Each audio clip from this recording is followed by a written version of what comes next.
So my name is Lizzie Mercado. I'm an associate civil engineer at the Santa Clara Valley Water District, and I'm in the asset management unit, and I'm going to present to you today on creek asset management plans.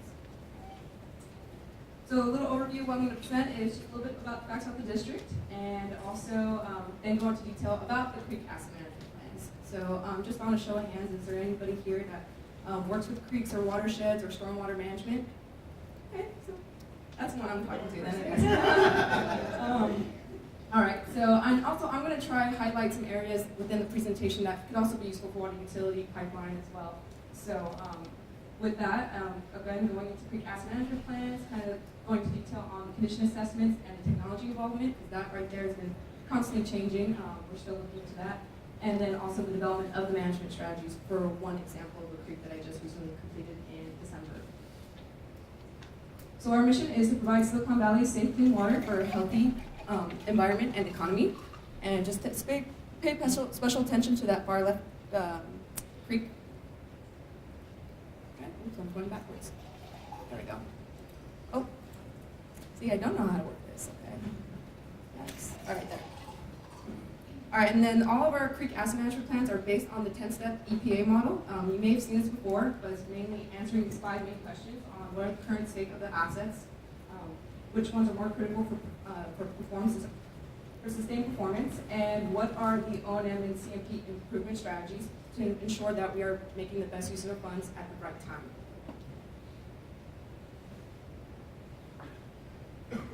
So our watershed asset management program is fairly new. It technically started in 2010, but there's been a little bit gaps between water utility. So it's about 5 years old, and I joined the program. I came from operations and maintenance as an engineer about a year ago. So right now we're continuing the development of the asset registry. So we do have a very rough, we do have assets for each of our creeks, but they're kind of broken up by sub-reach, street by street, left bank, right bank, and bed. But there's also a lot of opinions with our inspectors and people at the district if we want to break it down even further, because if you see, there's a lot of different types of materials within our channels, especially when we repair them, which all have different life cycles. I'm also working on compiling the level of service documents, so these are our obligations to maintain the creeks, what flows they need to be conveyed at all times, and for the 100-year storm. So about doing 5 to 7 creeks per year, and we're about maybe 25–30% done with those. And we are developing an asset management plan for 1 creek per year. So we completed Registry Creek last year, and I'm currently working on Piedmont Creek this year. So with this example is Regnar Creek. It's located in the West Valley watershed within the city of Cupertino. It's about 3 miles long. So it's fairly one of our smaller creeks, but it definitely has a good variety of different assets, such as stacked concrete, concrete U-frame, earth levee fill, and as well as the erosion mats. And but for the most part, it is an earth trapezoidal channel. I believe more than half of it is earth trapezoidal channel, but there's some areas that it's underneath a culvert. It's also concrete, as well as unmodified reaches that look more foresty. And the main issue with Regnar Creek is erosion. It's in a very urban area of the city of Cupertino. Both sides usually have homes, residential homes, or properties, or commercial buildings. So there's not a lot of sediment transport going along there. So a lot of bank erosion, bed erosion within the channel. So the project overview, we hired our consultants, AECOM. And with that, I assisted with updating the asset register. So here is a breakdown of, it's very small, but you kind of break down, like I said earlier, is by reach and sub-reach, by street crossing.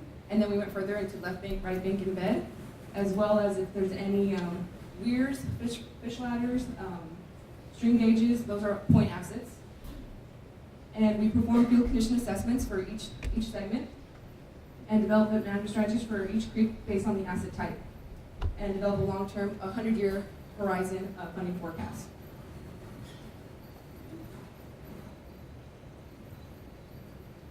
So this is the condition assessment technology that we've been using. I may have seen this before, is the UMA, and this has the ArcPad GIS software embedded in it, so we're able to do our condition assessments, look at, create an point asset on the map, and give it a rating score. anywhere between a 1 through a 5. 1 also being brand new asset, it's in stable condition. Our inspectors actually use the letters A through E, so a 1 is also an A.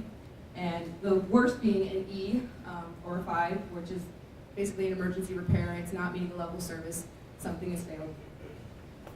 And our consultants, on the other hand, that was helping us out with Regnar Creek, they use their tablets. They use an iPad or a Surface Pro, and they're using a new software. It's called Survey 123 and Collector for their GIS system. And those ones are a little bit more streamlined. There are definitely pros and cons to each of those type mobile devices. The Yuma is a little bit more robust, and there's no glare out in the field versus an iPad. You kind of see a little bit of a glare, but it's definitely, an iPad's easier to use. Touchscreen is a little bit quicker. So we know eventually we're going to have to change this because the ArcPad GIS on the Yuma is becoming obsolete in 2020.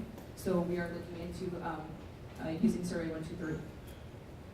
And in either case, once the data from our inspections is collected, we bring them back to the district, dock it onto our desktops, and sync the information into Maximo, which is our CMS software. And we're also investigating Maximo Mobile. So this is something for, in instances when we want to create a work order right in the field, there's a fence that needs to be repaired or a homeless encampment we need to take care of, we can automatically create that work order instead of having to go back into the office and doing it by hand. We have paper forms that we use to create work orders, and then have an admin assistant input that into Maximo as a separate work order. So trying to make the process a little bit more efficient.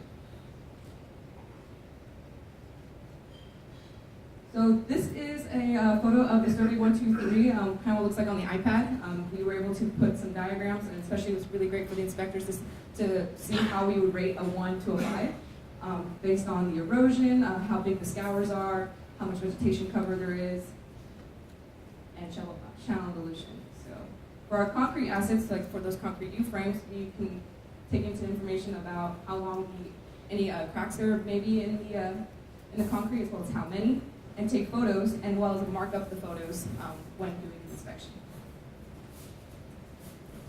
This was a really good graphic that we had about after we finished all the condition assessments. The yellowish colors, yellowish green, are 1s and 2s, which is fairly stable condition, pretty new assets. So and then the reddish pink colors are between 4 and 5s, which is usually the areas where we create our priority list on. Those are assets that are not meeting or at risk of not meeting levels of service, but surpassing the thresholds of maintenance guidelines. So this was a really great way to kind of see the overall locations of these spots, and then start talking about management strategies, using this to determine our consequence of failure scores to see what's nearby, as well as the probability failure scores based on the condition assessment, and determining the business risk exposure by multiplying those two together. And we can also see just overall graphically, does that make sense? Like, should we be doing certain projects together as one, as a capital improvement, or doing a few spot repairs if it's the upstream and downstream areas are in fairly decent condition?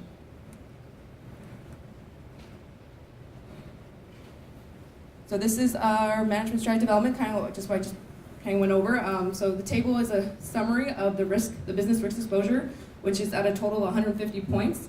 And usually about 76 points or higher is the high-risk area. So within Regnar Creek, about 2% is in the high-risk zone, and 18% is in the middle-ish zone, and 80% is fairly low. So overall, the creek is in stable condition, but there is a good amount of areas that we need to create management strategies for.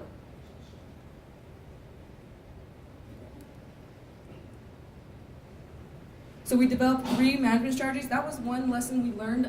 Initially, we only established 1 or 2, and that didn't give us enough information on determining what would be the best way on timing and resources. So we first developed a baseline, which is kind of mainly doing spot repairs and maintenance types of projects, versus the second strategy is a combination of capital improvements, some longer reaches being done, as well as some maintenance. And then the third was actually addressing that 2%, actually I think it was both 2% and the 18%, so the middle and the high risk areas within the first 5 years in capital improvement projects, and then the rest were done by smaller maintenance repairs. So that was kind of taking into consideration the coordination of the banks and the bed improvements. Also, another thing we developed in those maintenance strategies is addressing both the bank and the bed at the same time. Before in the past, we were just addressing the banks. That's something property owners can see. They're afraid that their fence is going to fall in, and based on money and resources and time, we would just address the bank. But really, the bed is what's scouring at the bottom due to the lack of sediment transport. So we embedded that into our strategies as well. So here was a good comparison of all three strategies. You see the baseline and the two alternatives. And what was interesting to see, actually, the cost between the two, alternative 2 and alternative 3, were fairly the same at the end of the 100-year forecast. But you could see in alternative 3, the first 5 years is the higher dollar amounts. So maybe based on our board and our budgeting and resources, is that feasible? If not, we would go to alternative 2. And then the baseline, of course, you see that it's about another $4 million doing it with just spot repairs. But that also is not taking into consideration is that, the weather. So we do know that these are a snapshot in times kind of asset management programs, but at least it gives our budgeting and our board an idea of how much we could potentially spend. So our current goals is to continue improving the condition assessment software. If you have any suggestions on that on mobile devices, we are open to hear them. And improve transparency within the district. So like I said, it's a fairly new program. It's about 5 years old. And so as I came from operations and maintenance, I continued my communications with that unit, making sure they're involved with the development of each asset management plan, because that was something that we learned from previous. We did develop a baseline asset management plan for all creeks, like all watershed wide with GHD. But based on previous conversations, we thought it might be more beneficial to have an asset management plan per creek. So there is a operations and maintenance unit per watershed, so I'm making sure I'm talking to those engineers, those field inspectors, reviewing what we're developing, making sure they make sense, and any words for improvement. And as well as keeping involved the capital improvement and the planning process people as well, so that they kind of know that this is what we anticipate, this is the conditions the creeks are in, and most of the research has been done for them in terms of as-builts and any historical data that they might need in order to produce a capital improvement. And then next, that would be establishing an implementation process. So once these have been established and are ensured of value, I would use these to compare with the plans for new capital improvements and operation and maintenance projects, since we do about 20 per year.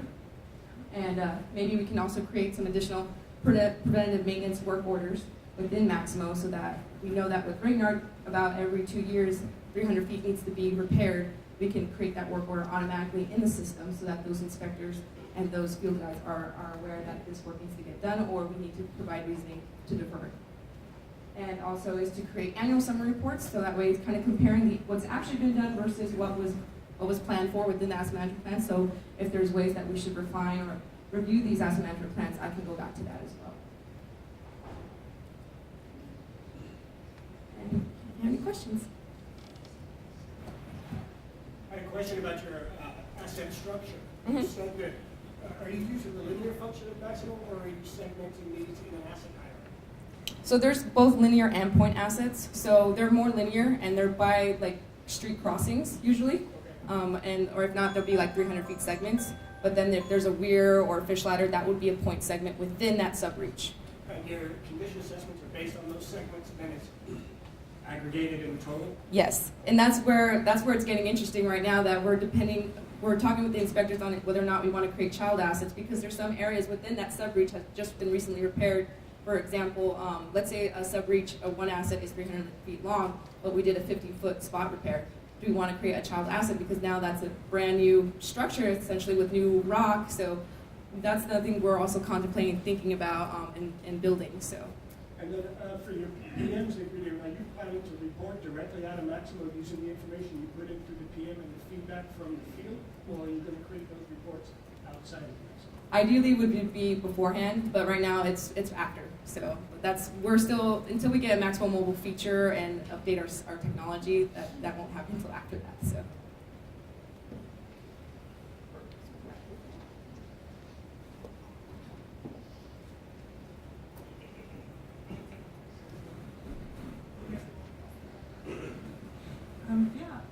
You mentioned you were looking at mobile Maximo, but I think I also heard you say you plan to probably keep Survey 123 for your inspections. Is Survey 123 until you get mobile Maximo, or are you going to run both systems? Well, we're also talking about that as well. So either we can use the Maximo Mobile to do condition assessments as well, because it does have that capability. But we've also talked about, do we necessarily need that data in Maximo, because Maximo is for the work orders, getting the work done. So we're kind of leaning towards having Survey 123 to do the condition assessment data and linking only the information that's needed for a work order into Maximo. So there will be two separate systems. Okay, so you would issue a Maximo work order to the person to do the condition assessment, but they would do the work in Survey 123 and then complete it back? Yeah, so we don't really actually create any work orders for condition assessments. So our inspectors do condition assessments, annual inspections once a year per creek. So that's already in their own work plans. And then you also mentioned you were having issues with the glare on the iPads, but the demo was being outdated. What are you guys thinking about using for your hardware? So we're still going back and forth, but right now I have what matters is the software within it. So the UMA can hold Survey 123, but there's a good variety of inspectors now at the district that are, some prefer the UMA, some prefer the iPad, some prefer handwritten. So we are going to make a decision with that hopefully within the next year. But I ideally like the iPad. That's what I'm used to.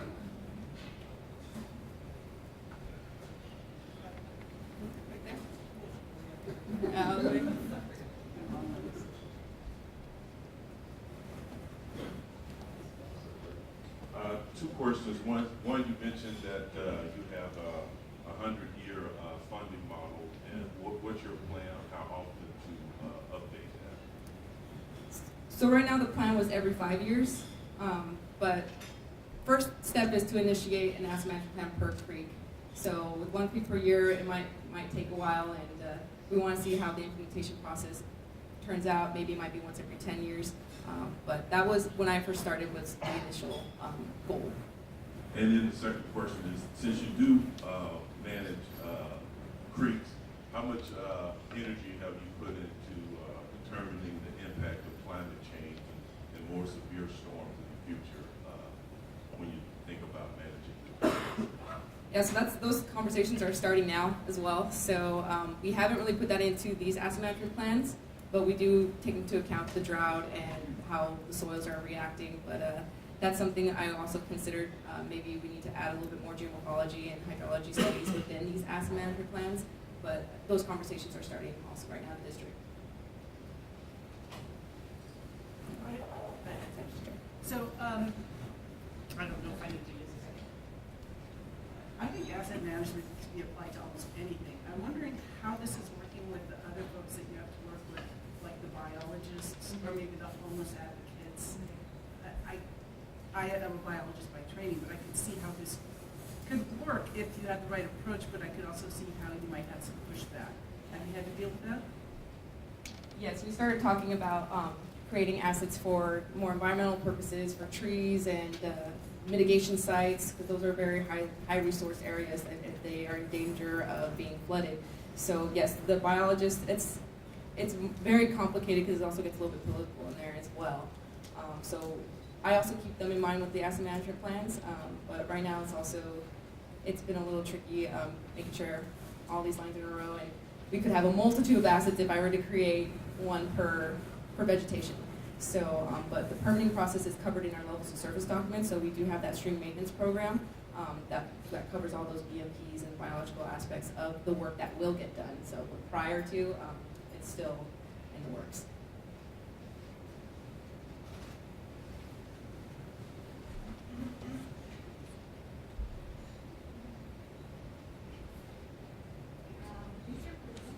In terms of criticality of creeks and just from an environmental standpoint, have you run into difficulties with that? Because it seems like that's more of a subjective measure.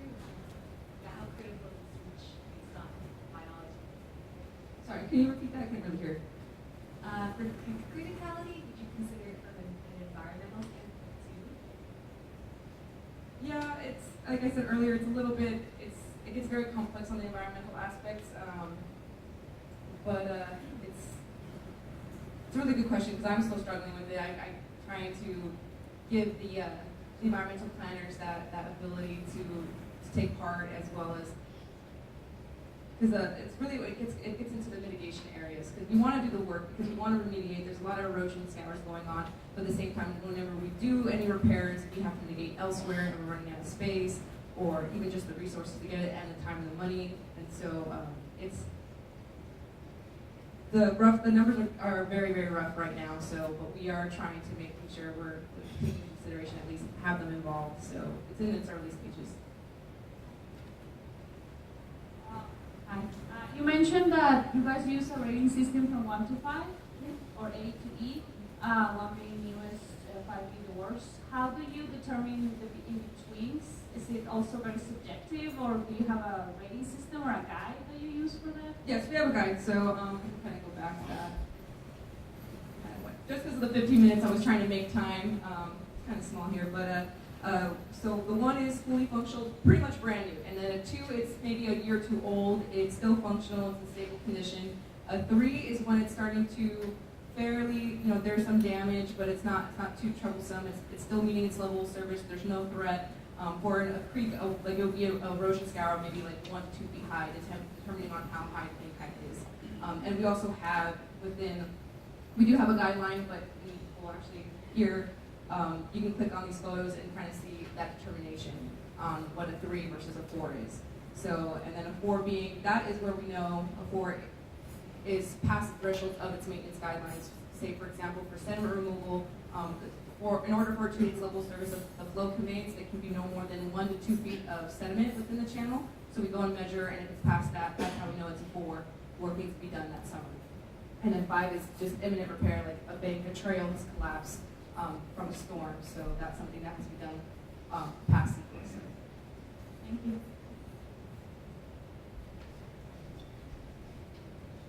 I don't know if I missed it, but there's a picture, I believe, a couple slides after this, that shows a bank with a house up in the back. That. Can you explain those pictures? Is that after the fact, or was that after a storm? So actually, this is actually Los Gatos Creek. So this is an erosion scour that happened it started happening about 5 to 10 years ago, and it's been slowly eroding over time. And with the past storms, it definitely went past there's actually one fence line is not there anymore. This property owner is actually on our property. So the first fence shouldn't have even been there. But now it's getting at risk to their second fence, which is their actual property line. So that happened in 2016 or so, where it was getting to that threshold. So we were able to repair that last year. And so that is the after photo with the boulder base and levee fill with the hydro seed on top.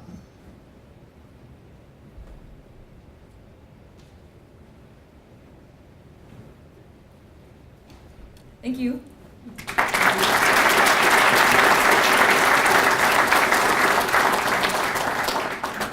All right, we're going to break out into our groups. Before we do that, I just want to let you know that all of the presentations today and the pictures and videos will be posted at the BAYWORK website maybe in a week or 2 after we leave today. So you'll be able to see it, both the video and also the presentation, and download the presentation if you choose to. So now we're going to break out. We're going to talk at our tables. And the instructions is on the table, as we said. There's 2 questions at the bottom that you're basically going to ask the table. Hopefully we're encouraging everyone to participate. The first question is, what information or ideas stood out to you regarding the last presentations you heard? And the question 2 is, can you think of any specific opportunities, present or future, in which any of these ideas can be applied at your agency? So hopefully you'll have a robust discussion around these 2 questions, and then after 15 minutes, we're going to ask each table to give us a report of your most significant comment or thought that came from your discussion. So go ahead and start. Thank you.